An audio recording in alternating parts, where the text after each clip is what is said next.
Romanos capítulo 10, a partir do verso 1, que diz assim: Irmãos, amém? Romanos 10, a partir do verso 1, que diz: Irmãos, a boa vontade de meu coração e a minha súplica a Deus a favor deles são para que sejam salvos, porque lhes dou o testemunho de que eles têm zelo por Deus, porém não com entendimento. Porquanto, conhecendo a justiça de Deus e procurando estabelecer a sua própria, não se sujeitaram a que vem de Deus, porque o fim da lei é Cristo para a justiça de todo aquele que crê. Ora, Moisés escreveu que o homem que praticar a justiça decorrente da lei viverá por ela, mas a justiça decorrente da fé, assim se diz: não perguntes em teu coração: quem subirá ao céu, isto é, para trazer do alto a Cristo, ou quem descerá ao abismo, isto é, para levantar Cristo dentre os mortos? Porém, que se diz? A palavra está perto de ti, na tua boca e no teu coração, isto é, a palavra da fé que pregamos. Se com a tua boca confessares Jesus como Senhor, e em teu coração creres que Deus o ressuscitou dentre os mortos, serás salvo. Porque com o coração se crê para a justiça, e com a boca se confessa a respeito da salvação. Porquanto a Escritura diz: todo aquele que nele crer não será confundido, pois não há distinção entre judeu e grego, uma vez que o mesmo é o Senhor de todos, rico para com todos os que o invocam, porque todo aquele que invocar o nome do Senhor será salvo. Como, porém, invocarão aquele em quem não creram? E como crerão naquele de quem nada ouviram? E como ouvirão se não há quem pregue? E como pregarão se não forem enviados? Como está escrito: quão formosos são os pés dos que anunciam coisas boas. Oh Deus, obrigado pelo privilégio que já tivemos de render louvores ao teu santo nome. E agora que tua palavra foi aberta e que será exposta, que o Senhor use o teu servo à frente como instrumento nas tuas mãos, de modo que a tua palavra venha ao encontro de todos que aqui estão. Nos dá graça, oramos, com perdão dos nossos pecados, em nome de Jesus. Amém. Missões. Qual a sua relação com missões? O quanto que você respira missões ao longo do ano? É fato que, por conta da chegada de Ashbel Ben Simon no dia 12 de agosto de 1859, aqui no Brasil, o presbiterianismo marcou essa data para enfatizar missões. Mas nós sabemos perfeitamente que não é só em agosto que se faz missões. A irmã Márcia muito bem enfatizou em sua oração: essa é uma tarefa árdua, é uma tarefa difícil. Os missionários carecem das nossas ofertas, das nossas orações. E nós veremos daqui a pouco que nós também precisamos colocar o nosso pé na estrada e fazer missões. Claro, não necessariamente igual aquele que tem a função e o chamado para evangelista, mas todos nós temos a incumbência, todos nós temos a responsabilidade de compartilharmos da fé, da nossa fé, com as pessoas que nos cercam. Ora, meus queridos, meus amados irmãos, a carta aos Romanos é conhecida entre os estudiosos como um compêndio teológico. E por que isso, afinal de contas? Porque na carta aos Romanos, o apóstolo Paulo, de uma forma maravilhosa, ele trata a respeito de todas as doutrinas cristãs. Ele fala a respeito da da vocação, ele fala a respeito da conversão, da justificação, da adoção, ele fala a respeito da santificação, da perseverança, da glorificação, e ele vai esmiuçando todos esses aspectos de uma forma bem didática. Isso é bastante interessante, mas não só isso. Aqui, no texto que nós acabamos de ler, o apóstolo Paulo dá o beabá da evangelização. Ele diz o seguinte: você é enviado para pregar, as pessoas ouvem, creem, invocam e são salvas. É assim que funciona. É desta forma que deve funcionar. Ora, como fazer missões, afinal de contas? Num primeiro momento, nós aprendemos à luz da palavra que antes mesmo de nós colocarmos os pés na estrada para anunciar a palavra, nós precisamos orar. Versículo 1 aí, por favor. Olha só o que o apóstolo Paulo diz. Verso 1. Irmãos, a boa vontade do meu coração e a minha súplica para Deus a favor deles são para que sejam salvos. Sim. Você precisa orar, e orar durante todo o tempo. Você precisa rogar a Deus, primeiro, para que te dê ousadia. Lembram quando o apóstolo Paulo fala à igreja de Éfeso?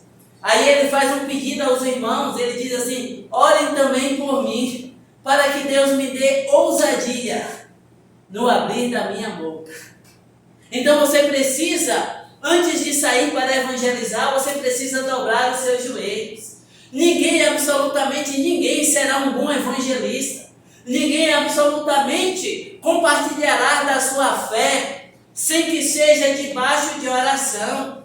Aquele que evangeliza é também alguém que tem uma vida constante de oração. O apóstolo Paulo, falando a respeito da rebeldia de Israel e da sua missão de evangelizar aquelas pessoas, ele diz: a minha súplica a Deus a favor deles. Então Paulo orava em favor daquelas pessoas, ele apresentava aquelas pessoas diante de Deus em suas orações. Para você pregar, você precisa amar os perdidos, senão você não prega. E aí você precisa clamar a Deus, e você faz isso em oração, para que o Senhor arranque do seu coração todo preconceito, toda indisposição, e você vai sabendo que quem fará a obra será o Espírito Santo de Deus. Não será a sua oratória, não será o seu poder de argumentação, mas você vai debaixo de oração, anunciando a mensagem simples do Evangelho, que Cristo morreu para perdão dos pecados segundo as Escrituras. E o Espírito Santo vai fazer germinar a regeneração no coração do pecador. E quando esse pecador é convencido do pecado, da justiça e do juízo, essa chamada é eficaz. O indivíduo dirá: sim, eu quero esse Cristo para a minha vida. Mas antes, o evangelista esteve de joelhos. Antes, aquele que vai anunciar esteve clamando, pedindo a Deus direção e rogando em favor daqueles que vão ouvir a palavra, para que a semente encontre a boa terra. Sim, é necessário que a semente lançada encontre a boa terra, para que a transformação efetivamente aconteça. Portanto, se faz missões orando, de modo que missões e oração são elementos que estão intrinsecamente ligados. Mas um fator interessante para o qual eu chamo a sua atenção aqui, amados, é que o apóstolo Paulo não diz que vai orar para que aquelas pessoas prosperem financeiramente, para que aquelas pessoas tenham as suas enfermidades saradas. Não. A oração do apóstolo Paulo aqui é no sentido de que a palavra chegue chegada a palavra, esta palavra, esta semente, encontre um coração que seja fértil, a ponto do indivíduo reconhecer o quanto ele é necessitado de Deus. Pois quando o indivíduo desperta para a realidade da sua necessidade de Deus, ele percebe o quanto Deus importa-se com sua vida. E aí, claro, você talvez me pergunte, mas pastor Givaldo, esses aspectos do tipo cura física, prosperidade financeira, essas coisas não são importantes? São. Mas, quando nós olhamos para Mateus capítulo 6, verso 33, o Senhor Jesus diz assim, mas buscai em primeiro lugar o reino de Deus e a sua justiça. E todas essas coisas vos serão acrescentadas. Quais coisas? As coisas que preocupam os gentios, conforme Cristo argumenta lá em Mateus 6. Por isso que no versículo 25 ele diz, não andem ansiosos. Coloque Deus no pódio da sua vida. Coloque Deus em primeiro lugar na sua vida. E todas as demais coisas, ele é servido em acrescentar como o Yahvé Irê, como o Deus das provisões que é. Deus é aquele que vê, é aquele que assiste, é aquele que supre. Mas é necessário que nós entendamos esta preocupação do apóstolo Paulo em, primeiro, amar os perdidos, isso é muito importante. E aí, como consequência, ele dobra os seus joelhos e diz, Senhor, eu vou. Mas que o Senhor tenha misericórdia daquelas vidas. Que o Senhor seja servido em salvá-los.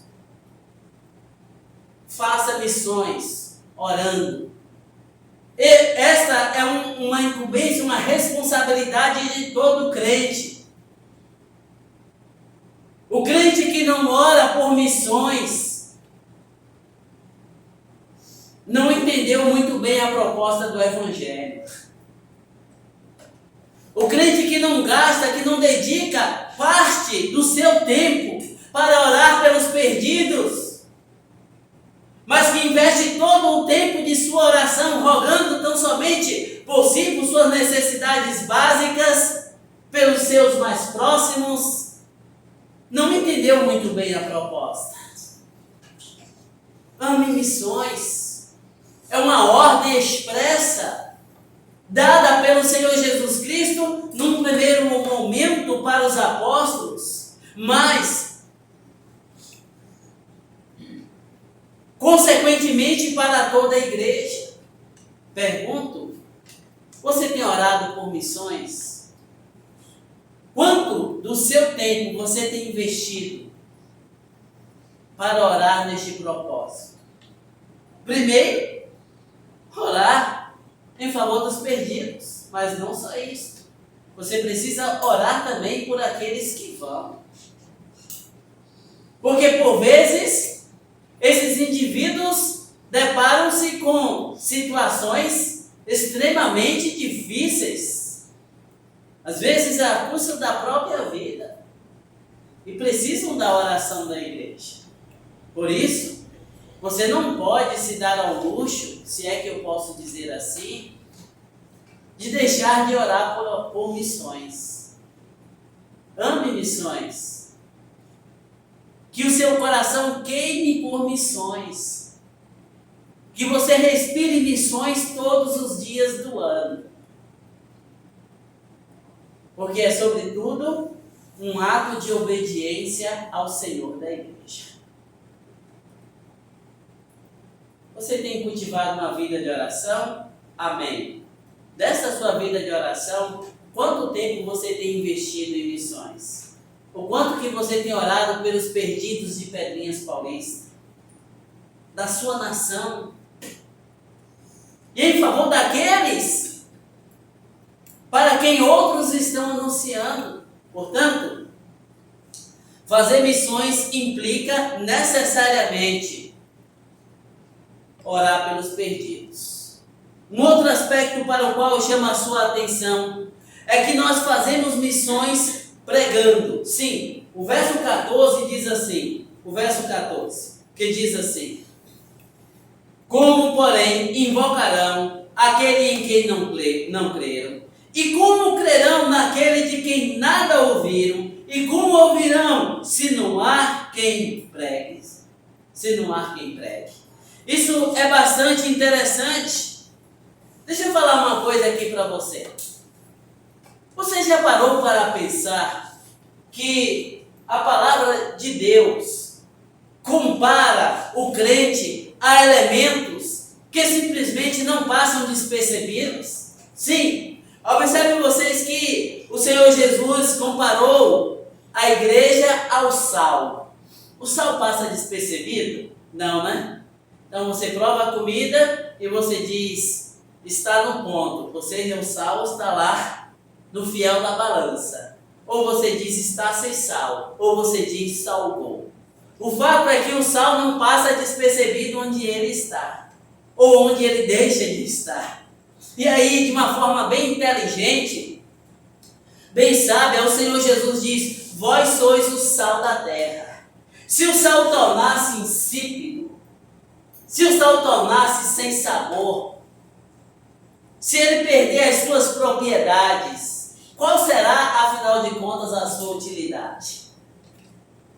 E a pergunta é retórica, porque naturalmente é nenhuma.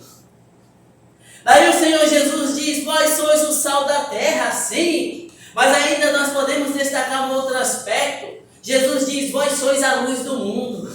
E aí, de uma forma bem interessante, o Senhor Jesus diz assim, ninguém pega a lâmpada e coloca debaixo do balde, mas coloca lá em cima, no ponto mais alto da casa, para que a luz cumpra o seu propósito. Você é sal, você é luz. E portanto você precisa fazer a diferença no meio onde você está inserido. Mas aí um pouquinho mais para frente o apóstolo Paulo compara a igreja ao perfume de Cristo, ou ao bom perfume de Cristo. Pergunto, um perfume passa despercebido? Não, né? Às vezes você diz, que perfume gostoso, as pessoas falam assim, né? Que perfume gostoso. Homem não, mas se for mulher, ela é capaz de perguntar, que perfume é esse? Não é assim? Que talvez até ela queira um para ela, né? Mas o outro lado também é verdadeiro. Fala assim, misericórdia, que perfume ruim é esse?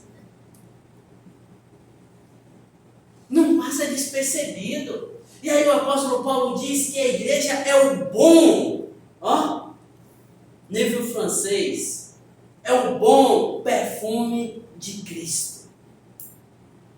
Portanto, você não pode passar despercebido no meio onde você está inserido. Você precisa ser este instrumento. Você precisa anunciar as pessoas, para que as pessoas creiam. Elas precisam ouvir, porque a fé vem pelo ouvir. Elas precisam ouvir. Mas para que as pessoas ouçam, você precisa abrir a sua boca, você precisa ter coragem, você precisa ter ousadia para dizer que Deus criou todas as coisas perfeitas, o homem pecou, que Deus é justo, mas também é misericordioso. Por isso enviou o seu Filho Jesus Cristo e nos apossamos deste Cristo por meio da fé. E quando você apresenta a mensagem do Evangelho, você chega para o pecador e diz, você reconhece a necessidade deste Salvador? Vamos confessá-lo agora.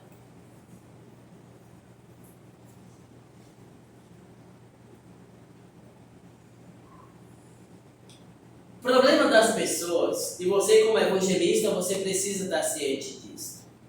O problema das pessoas nem sempre é falta de espiritualidade. Porque às vezes você chega para a pessoa e fala assim, você crê em Deus? E ela fala assim, misericórdia, Deus para mim é tudo. Já viu? Olha o verso 2, o que o apóstolo Paulo diz. Porque eles dão testemunho de que eles têm zelo por Deus, porém não com entendimento. Mas creem em Deus.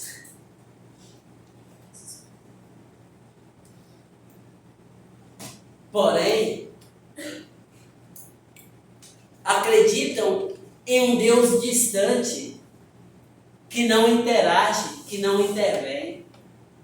Já ouvi pessoas dizendo assim, no meio de tantos bilhões de habitantes na Terra, imagina se Deus vai se preocupar comigo? E aí a gente vai. O Senhor te conhece, sabe o teu nome, conhece as tuas necessidades, se importa contigo. E Ele te chama a entrar em um relacionamento estreito com Ele.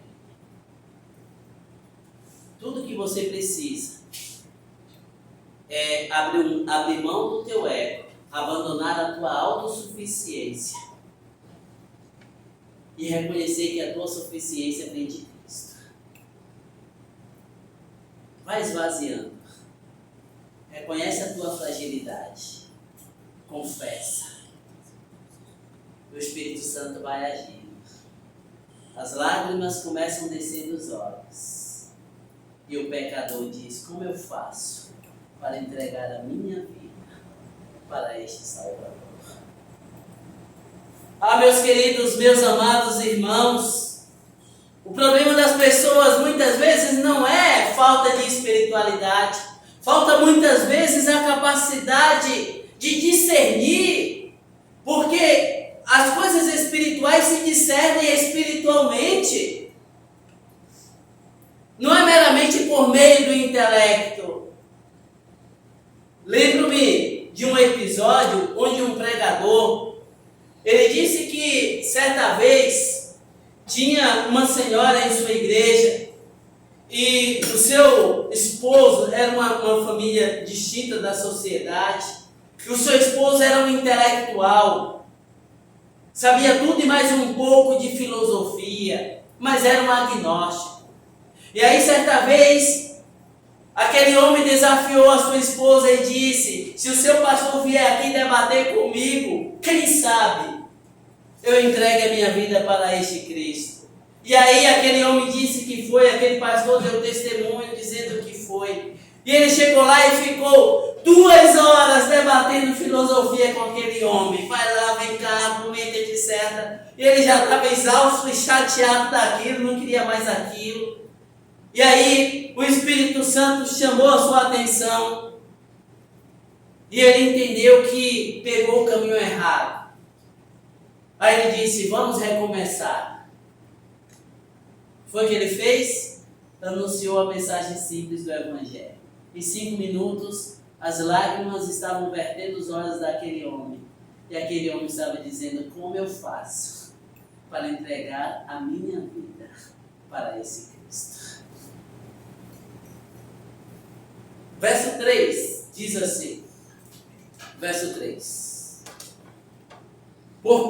Porquanto, desconhecendo a justiça de Deus e procurando estabelecer a sua própria, não se sujeitaram a que vem de Deus. Lembram aquilo que eu falei de autossuficiência? Eu sou isso, eu sou aquilo outro. Mas dentro da perspectiva da salvação, quem é você na fila do pão? O que você pode apresentar a ponto de dizer que merece os favores de Deus para com a sua vida? Isaías chega a dizer que as nossas boas obras são como trapos de imundícia perante Deus. Não vale absolutamente nada. É por isso, exatamente por isso, que não se pode falar em graça barata.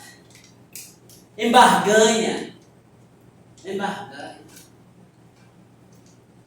já me deparei com situação da pessoa chegar assim para mim e falar, pastor, ora por mim, porque Se eu conseguir emprego, eu vou dar o dízimo na sua igreja. Já ouvi isso. Eu falo assim, não. A igreja não precisa do seu dízimo. Mas você precisa do Salvador. Vem cá. Vamos entender o Evangelho. Nós não podemos barganhar com Deus. Aquilo que nós julgamos ser o nosso melhor é inútil para nos justificar perante o Deus que é perfeito. Por isso que João diz assim: filhinhos, não pequeis, mas se pecardes, tendes perante vós um advogado, Jesus Cristo, o justo. É Ele quem advoga a nossa causa. É Ele quem intercede por nós. Por isso Ele diz: eu sou o caminho, a verdade e a vida. Ninguém vem ao Pai senão por mim. Ele é o mediador. É o único mediador.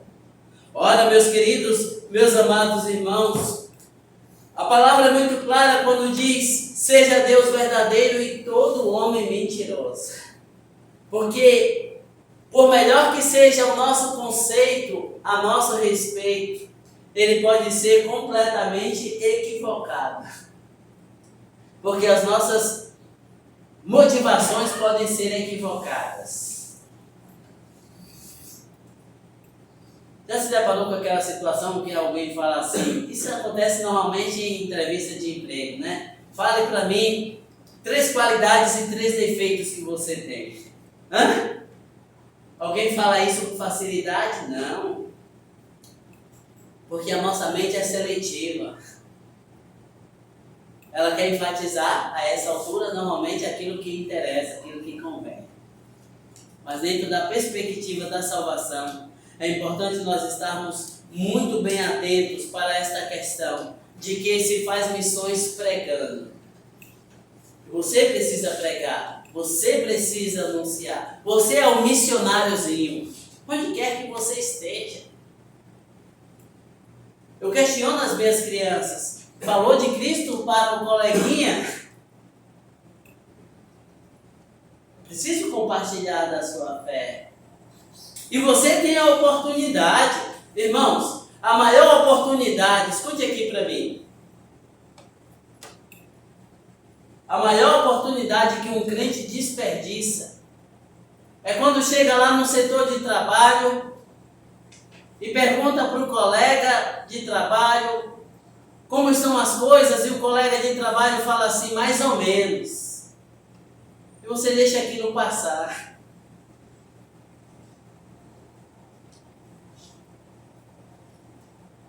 O indivíduo quase que está clamando assim: pelo amor de Deus, me mostra uma luz no fundo do túnel. E você simplesmente deixa passar. Ou até leva na piadinha: a hora que melhora. O tanque do indivíduo está vazio, ele vai tirar de onde? Você é o instrumento, você é o canal. Vai lá, dá uma palavra. Às vezes é alguém que está enfrentando tantos problemas que a pessoa não sabe nem por onde começar a resolver. Mas às vezes um simples conte com minha oração já vai fazer uma baita de uma diferença. Quantas não foram as vezes que eu já me deparei com uma situação onde o indivíduo chega para mim e fala assim: pastor, obrigado por tudo que o senhor fez por mim. E às vezes tudo que eu fiz foi uma oração por aquela pessoa. Mas às vezes até isso a gente deixa passar. Prega, anuncia, compartilha, seja você o instrumento, porque você é sal, você é luz, você é o bom perfume de Cristo.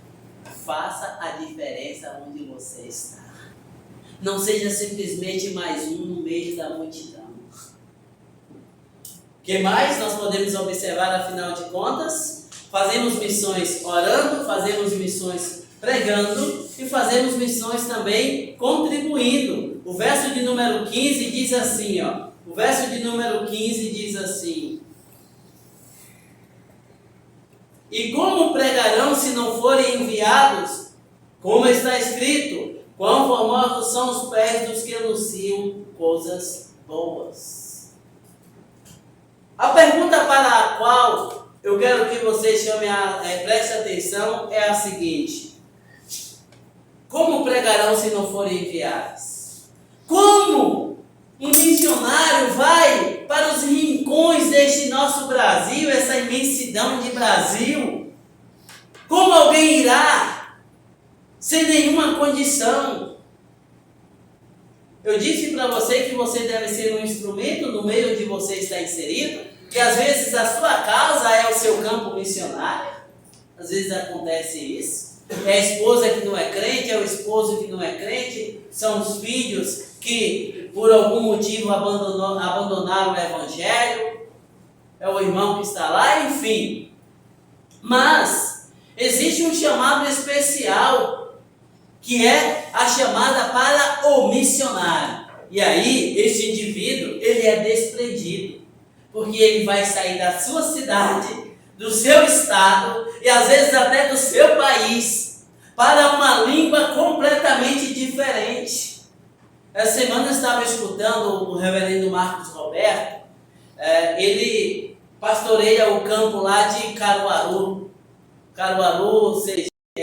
a Cristina, lá em Pernambuco. E aí, foi perguntado para ele estava sendo sabatinado, e foi perguntado para ele quais as maiores dificuldades, porque ele é da região aqui de Limeira, e ele foi para lá, para o Pernambuco. E aí, de uma forma interessante, ele disse que foi a língua, né? E é o mesmo país, e fala português. Agora imagine você, já tive a oportunidade de fazer alguns cursos na área de missões, e nesses espaços presbiteriano, batista, eles levam missionários que fazem missões em diferentes lugares do mundo. E aí é interessante que esses indivíduos dão testemunho, e aí eles falam das dificuldades que eles têm para aprender a língua nativa, para poder ir lá e comunicar o evangelho. Eu lembro de um episódio de um casal que estava se preparando para ir para a Mongólia. Aí eu falei assim, isso existe no mundo? Onde que é isso? Aí eu fui lá, né, pesquisar, estudar, fui até seguir o casal, né, lá na rede social para ver, né, próximo ali da China. Então, observe que aspecto interessante. Então, irmãos, esses indivíduos não irão e eles não conseguirão se manter sem que tenham o suporte dado pela igreja. Então, quando a igreja se dispõe e traz a sua oferta missionária, ela está contribuindo para que alguém leve o evangelho a um lugar onde ela não pode ir. Você está contribuindo para que o reverendo Marcos Roberto, o missionário Marcos Roberto, pregue o evangelho para os pernambucanos. E assim por diante. E em tantos outros lugares difíceis, lugares muitas vezes que são bastante hostis com o evangelho. E lá estão irmãos desprendidos, deixaram família e foram por amor aos perdidos. E a sua oferta missionária faz toda a diferença. E aí a gente acompanha, né, os missionários pelos grupos, e eles comemoram cada real que recebem. Eles comemoram cada valor ofertado para comprar Bíblias, para poder fazer o trabalho ali naquele local, naquele campo.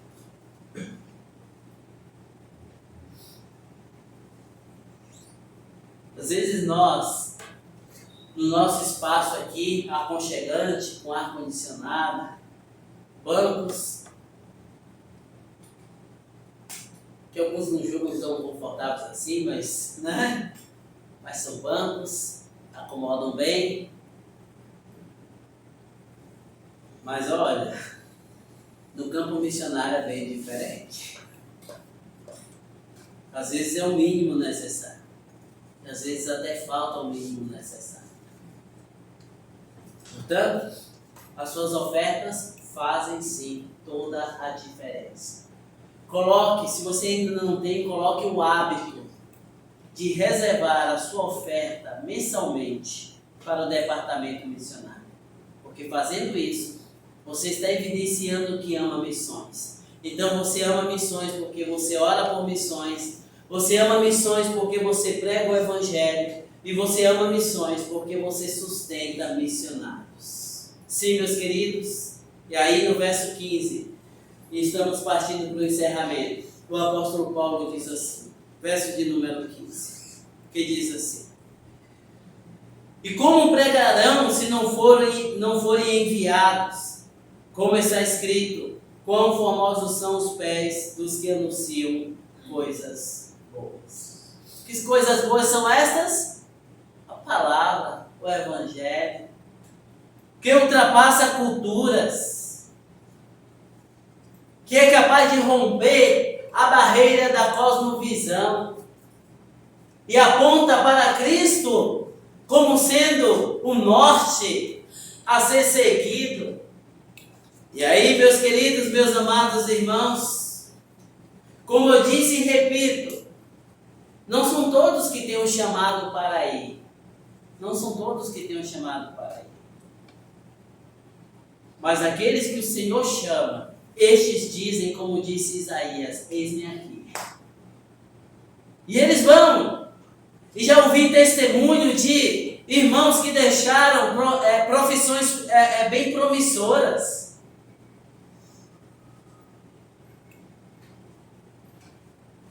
Devido ao chamado do Senhor. Já ouvi testemunho de irmãos que deixaram empresa que estava indo bem, porque o Senhor chamou. E deixou tudo e foi. O mundo não entende isso. Faz sentido para você? O mundo não entende isso. Fala, isso é alienação. Lembram quando eu falei que as coisas espirituais se discernem espiritualmente? Aí a igreja compreende. E ela sabe que é chamado de Deus. E aí a igreja dobra os joelhos e ora. E a igreja se organiza e contribui. Porque o indivíduo foi a um lugar que a igreja não pode ir. E aí, de repente, começam a chegar os relatórios de vidas que estão sendo impactadas, que estão sendo transformadas. E aí a igreja fica contente, porque ela vai falar assim, nós somos uma igreja missionária. Não é assim? Nós fazemos missões. Pois bem, queridos, a soberania de Deus não anula a responsabilidade humana, isso é fato. Então Deus chama, Deus salva, Deus transforma. Mas Ele tem um chamado para você. Você compreende isso? E outra, isso aqui é para você. O pregador nunca sai derrotado ao anunciar o Evangelho. Sabe por quê? Vou falar aqui para vocês. O Senhor chamou o profeta Isaías e disse assim, vai Isaías, prega, mas ninguém vai dar ouvido. Você animaria? Você fala assim, opa, a mala já está pronta, estou indo. Só que não. Portanto, você não sai derrotado quando você compartilha o Evangelho e alguém diz não. Porque Deus é servido em cumprir o seu santo propósito na vida de cada um. Lembra quando Jesus conta a parábola da semente? Que não são diferentes sementes, mas diferentes solos.